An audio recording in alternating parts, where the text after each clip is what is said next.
गांव में उस दिन सुबह से ही काले बादल छाए हुए थे। हवा में नमी और ठंडक थी।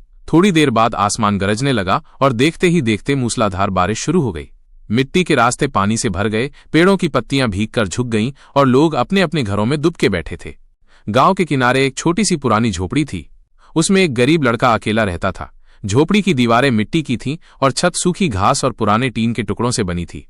बारिश की बूंदें टप-टप करके अंदर गिर रही थीं। लड़का खिड़की से बाहर देख रहा था। उसके चेहरे पर चिंता साफ झलक रही थी। उसे डर था कि अगर बारिश और तेज हुई तो उसकी झोपड़ी कभी भी गिर सकती है। तभी अचानक उसने देखा, दूर से एक छोटी बच्ची भीगती हुई, पूरी तरह घबराई हुई उसकी झोपड़ी की तरफ दौड़ रही है। उसके कपड़े भीगकर शरीर से चिपक गए थे और उसकी सांसें तेज चल रही थीं।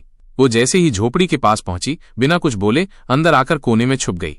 लड़का कुछ समझ पाता इससे पहले ही झोपड़ी के दरवाजे पर एक गुस्सैल बकरी आ खड़ी हुई।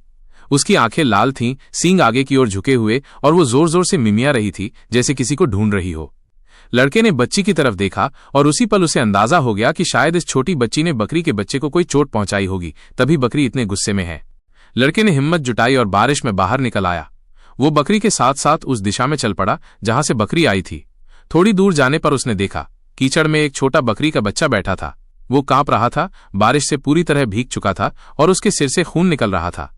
उसकी मिमियाहट इतनी मासूम और दर्द भरी थी कि लड़के का दिल पिघल गया। बिना देर किए लड़के ने बकरी के बच्चे को उठाया और अपनी झोपड़ी में ले आया।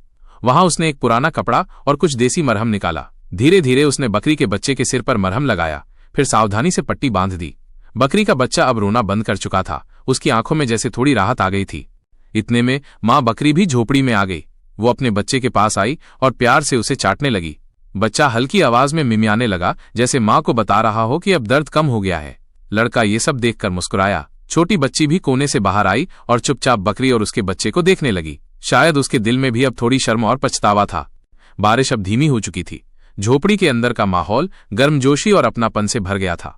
लड़के ने महसूस किया कि कभी कभी दूसरों की मदद करना, चाहे वो इंसान हो या जानवर, सबसे बड़ी इंसानियत है। और दोस्तों, अगर आपको ये कहानी अच्छी लगी हो तो वीडियो को लाइक करें, शेयर करें और चैनल को सब्सक्राइब करना